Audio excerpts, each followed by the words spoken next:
सबसे पहले आज question hour and zero hour की बात करेंगे because central government has decided कि इस साल जो मॉनसून सेशन होगा उसके अंदर इन्होंने क्वेश्चन आवर और जीरो आवर को बिल्कुल ही हटा देंगे। तो ये एक बहुत ही इंपॉर्टेंट न्यूज बन गई है और question hour and zero hour regularly UPSC पूछती रही है, तो आपको इसके बारे में इंफॉर्मेशन होनी चाहिए। फर्स्ट ऑफ ऑल आपको ये बता दूं कि हमारे कंट्री के अंदर 3 सेशन ऑफ द पार्लियामेंट जो है वो होते हैं। This is a customary system. ऐसा जो है वो कॉन्स्टिट्यूशन में मेंशन नहीं है कि 3 सेशन होने जरूरी है। Constitution is given the provision कि साल में 2 सेशन बुलाना जरूरी है और उन 2 सेशंस के बीच में 6 महीने से ज्यादा का गैप नहीं होना चाहिए। पर शुरुआत से ही जब से कॉन्स्टिट्यूशन बना उसके बाद से ही 3 सेशन जो है बुलाए जाते रहे हैं, जिसमें पहला सेशन साल का पहला सेशन बजट सेशन होता है, उसके बाद सेकंड सेशन मानसून सेशन होता है जो कि लगभग रेगुलरली जुलाई से अगस्त के बीच में चलता है, जबकि इस साल वो लेट है क्योंकि कोरोना टाइम पीरियड चल रहा था। और इसके बाद में लास्ट जो होता है वो विंटर सेशन होता है जो अप्रोक्सीमेटली नवंबर दिसंबर के टाइम पीरियड पे होता है। तो इस तरीके से हमारे देश में 3 सत्र 3 सेशन जो है वो पार्लियामेंट बुलाती है और इसके अंदर से we are talking about the monsoon session जिसको अभी तक बुलाया नहीं गया था और इसे अब बुलाया जा रहा है। बट इसमें जो क्वेश्चन पूछने का आवर होता है, क्वेश्चन आवर और जीरो आवर, इन दोनों ही आवर्स को जो है वो पूरी तरीके से सरकार जो है वो हटा रही है, पूरी तरीके से इस बार नहीं करेगी। इसीलिए जो है वो इसकी आलोचना हो रही है। अपोजिशन पार्टीज आर क्लेमिंग कि ये एक ऐसा स्टेप है जिससे गवर्नमेंट उनसे क्वेश्चन पूछने का अधिकार ही छीन रही है। सो यहाँ पर इसको लेकर बहुत डिस्कशन करना जरूरी है और इसके बारे में आपको इन्फॉर्मेशन होनी चाहिए। In the past question hour को भी सस्पेंड किया गया है। 1962 के बाद में जब इमरजेंसी लगी थी तो पहले इमरजेंसी के टाइम पे जो है वो क्वेश्चन आवर को खत्म किया गया था, बट तब अपोजिशन की मर्जी से अपोजिशन से परमिशन ली गई थी एंड दोनों रूलिंग पार्टी एंड अपोजिशन ने मिलकर ये फैसला किया था कि पार्लियामेंट का टाइम इतना इंपॉर्टेंट रह गया है क्योंकि इमरजेंसी चल रही है, वॉर चल रहा है, तो उस टाइम पे जो है वो क्वेश्चन आवर को अननेसेसरी कर दिया था। बट आज ऐसी कंडीशन नहीं है। गवर्नमेंट को बहुत सारी चीजों पे जवाब देना जरूरी है और अपोजिशन इसलिए प्रेस कर रहा है कि किसी भी तरीके से क्वेश्चन आवर या जीरो आवर को जो है वो सस्पेंड ना किया जाए, क्योंकि जब सेशन बुलाया ही जा रहा है तो फिर इन आवर्स को भी रखा जाए, टाइम स्लॉट इनके लिए भी दिया जाए। The first hour of every parliamentary sitting is slotted for the question hour. Please remember this and ये 1 घंटे का होता है। However in 2014 question hour was shifted in Rajya Sabha from 11 AM to 12 noon। इसको जो है वो 11 बजे से 12 बजे के बीच में जो है वो कर दिया है। पहले 11 बजे होता था, 12 बजे होता है। वैसे अगर नॉर्मली बात करें तो इसका टाइम जो है वो 11 से 12 का होता है लोकसभा के अंदर। राज्यसभा में इसका टाइम 12 से 1 का होता है। During 1 hour members of the parliament ask question to the minister and hold them accountable. तो इसीलिए मैंने जैसा समझाया अपोजिशन के लिए एक बहुत इंपॉर्टेंट टूल है ताकि वो गवर्नमेंट से जो भी क्वेश्चंस करना चाहते हैं वो कर सकते हैं। The questions can also be asked to the private members। ऐसा जरूरी नहीं है कि गवर्नमेंट से ही किए जाएं क्वेश्चंस, अदर मेंबर से भी ये क्वेश्चन किए जा सकते हैं। इसके लिए जो रेगुलेशन है it is regarded according to the parliamentary rules। So please remember this is not mentioned in the constitution but given in the parliamentary rules। The presiding officers यानी कि जो भी आपके लोकसभा के अंदर स्पीकर और राज्यसभा में जो प्रेसिडेंट होते हैं for both the houses Lok Sabha and Rajya Sabha are the final authority with respect to the conduct of question hour. तो क्वेश्चन आवर में क्या कंडक्ट रहेगा, क्वेश्चन कौन से पुटअप होंगे, कैसे होंगे, ये सारी चीजें जो है वो स्पीकर्स डिसाइड करते हैं। देयर फाइनल और देयर कॉल इज फाइनल। ठीक है, जो भी फाइनल वर्डिक्ट वो देंगे वही फाइनल माना जाएगा। 3 तरीके के क्वेश्चंस मेजरली पूछे जाते हैं in question hour and these are the starred question, unstarred question and short notice question. Please remember इनमें भी डिफरेंशिएशन यूपीएससी अक्सर पूछती रही है। NDA CDS assistant commandant examinations के लिए इंपॉर्टेंट है। डिस्कस्ड बाय एन और distinguished by an asterisk. Asterisk number जो होता है हमारे कीबोर्ड पे एक स्टार जो है वो मार्क होता है इसमें, जो हम मल्टीप्लाई साइन के लिए भी यूज करते हैं। 5 पॉइंटेड स्टार जिसको एस्ट्रिक कहते हैं हम, वो यहाँ पे यूज होता है। और this requires N oral answer and hence supplementary questions can follow. Supplementary question का मतलब उसके पीछे या काउंटर क्वेश्चन उसमें पूछे जा सकते हैं। फॉर एग्जांपल अगर कोई स्टार क्वेश्चन पुट अप किया गया है तो जो मिनिस्टर होंगे वो उसका ओरल आंसर देंगे और अगर वो ओरल आंसर देते हैं तो उस कंडीशन के अंदर उनसे कॉम्प्लीमेंट्री क्वेश्चन या सप्लीमेंट्री क्वेश्चन भी पूछा जा सकता है कि अगर आपने ऐसा ऐसा किया है जो आपके जवाब में आया है तो इसमें आप ये और बताइए ऐसा ऐसा इसमें आपने क्या स्टेप्स और लिए हैं। तो काउंटर क्वेश्चंस और supplementary questions can be asked. Whereas unstarred जो क्वेश्चन होते हैं इनको रिटर्न आंसर देना जरूरी होता है और इसमें सप्लीमेंट्री क्वेश्चन या काउंटर क्वेश्चन नहीं पूछे जा सकते हैं, please remember this fact.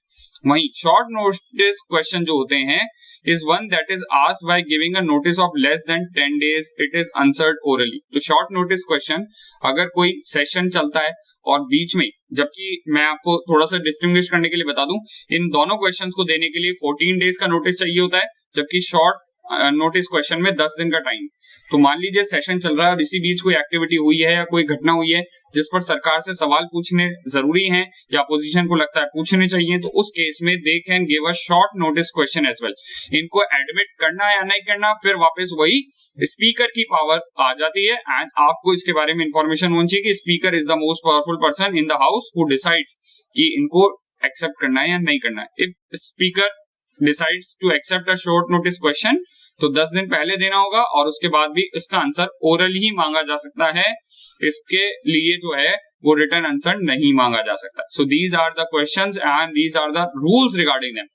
Now next thing is the frequency. The question hour in both house is held on all days of the session, यानी कि जब भी सेशन के सभी दिन होते हैं उस दिन क्वेश्चन आवर जो है वो दोनों हाउसेज में होता है। But there are 2 days when an exception is made. ठीक है, 2 दिन ऐसे होते हैं जब ये नहीं होता है। कौन कौन से? When the president addresses MPs from both houses. President जब भी दोनों सदनों के जो सदस्य होते हैं उनको एड्रेस करता हो। ये कौन से दिन होता है? Please remember, president speech takes place at the beginning of new Lok Sabha, यानी कि नई लोकसभा जिस दिन भी बैठती है, पहली बार जब नई लोकसभा का गठन होता है तब प्रेसिडेंट दोनों हाउसेस के ज्वाइंट सिटिंग को एड्रेस करते हैं। ये प्रेसिडेंट का रोल एंड रिस्पॉन्सिबिलिटी में आता है। दूसरा दिन होता है जब नए पार्लियामेंट ईयर का पहला सेशन होता है, यानी कि अक्सर हमारे देश में बजट सेशन जो होता है वो ये माना जाता है कि उसमें पहला दिन जो है वो प्रेसिडेंट से एड्रेस होता है और प्रेसिडेंट एड्रेस के बाद में मोशन ऑफ थैंक्स जो है वो प्रेजेंट किया जाता है। तो ये 2 ही दिन ऐसे होते हैं, ये एक तो पहली नई लोकसभा जब बैठी वो, और एक एवरी ईयर जब पहली बार सदन की मीटिंग होती है एवरी ईयर के हिसाब से, पार्लियामेंट्री ईयर के हिसाब से, यानी कि पहला सत्र बजट सत्र में उस दिन प्रेसिडेंट की स्पीच होती है। तो इन 2 दिन जो है वो क्वेश्चन आवर नहीं होते हैं, बाकी दिन क्वेश्चन आवर होते हैं। यही वो दिन होता है first day of the budget वाला, जिसी दिन जो है वो हमारा बजट प्रेजेंट किया जाता है, फाइनेंस मिनिस्टर बजट प्रेजेंट करते हैं। याद रखिएगा हमारे देश में पहले 2 बजट हुआ करते थे, एक रेलवे बजट और एक जो कॉमन बजट है, आम बजट है। रेलवे बजट और आम बजट को अब मर्ज कर दिया गया है विवेक देव रॉय कमिटी की सिफारिशों के बाद में। 2016 onwards single budget has been presented. तो फाइनेंस मिनिस्टर जिस दिन बजट प्रेजेंट करते हैं वो पहला दिन होता है, पहले दिन ही प्रेसिडेंट का एड्रेस हुआ होता है। तो ये वाली सारी चीजें जो है वो आपको पता होनी चाहिए। Information is necessary to appear for the UPSC examination, तो यहाँ पे आपके लिए ये इन्फॉर्मेशन काम आएगी। The 0 hour is an Indian parliamentary innovation. देखिए अभी तक जो हमने बात की ये सारी हमने क्वेश्चन आवर से रिलेटेड की थी। तो question hour is mentioned in the rule book of the parliament, but 0 hour is not mentioned, it is not mentioned in the parliamentary rule book. तो ये हमने खुद बनाया। Under this the MPs can raise matters without any prior notice. ये अक्सर ऐसे questions के लिए रखे जाते हैं जिनको पहले से प्लान करना पॉसिबल नहीं था for the government as well as for the member जो पूछ रहे हैं उनके लिए भी ये चीज पहले से सोचना, या उनको अगर क्वेश्चन उस तरीके की फ्रीक्वेंसी का या उस तरीके का है जिसमें आप पूछ रहे हैं कि भारत सरकार ने इस साल बिजली उत्पादन करने के लिए कितना जो है वो प्लानिंग की है, क्या क्या योजनाएं बनाई है, क्या डैम्स बनाए, ऐसा क्वेश्चन आप इसमें नहीं पूछोगे। इसमें अक्सर इमरजेंसी टाइप ऑफ क्वेश्चन ही पूछे जाते हैं। फॉर एग्जांपल कल ऐसी दुर्घटना हुई और सरकार इसमें क्या कदम उठा रही है या क्या क्या स्टेप जो है वो लिए गए हैं, इस तरीके का हादसा हुआ है, दंगे हो गए हैं। इमीडिएटली कोई क्वेश्चन जो कि हाथों हाथ एड्रेस करने होते हैं, इस तरीके के क्वेश्चन को ही 0 hour के अंदर रेज किया जाता है। The 0 hour starts immediately after the question hour and lasts until the agenda of the day, यानी कि regular business of the our is taken up. यानी कि ध्यान रखने वाली बात, क्वेश्चन आवर और बिजनेस आवर के बीच में जो टाइम होता है, बिजनेस ऑफ द हाउस के बीच में जो टाइम होता है उसी को 0 hour कह दिया जाता है। 0 hour का ड्यूरेशन हाफ एन आवर से 1 घंटा हो सकता है। जैसा मैंने बताया कि जब तक रेगुलर बिजनेस आवर टेकअप नहीं होगा तब तक के लिए पूरा आवर ही 0 hour होता है। जरूरी नहीं है कि 0 hour में कोई क्वेश्चन पूछेगा ही, ऐसा हो सकता है कि 0 hour में किसी मेंबर के पास कोई क्वेश्चन ना हो।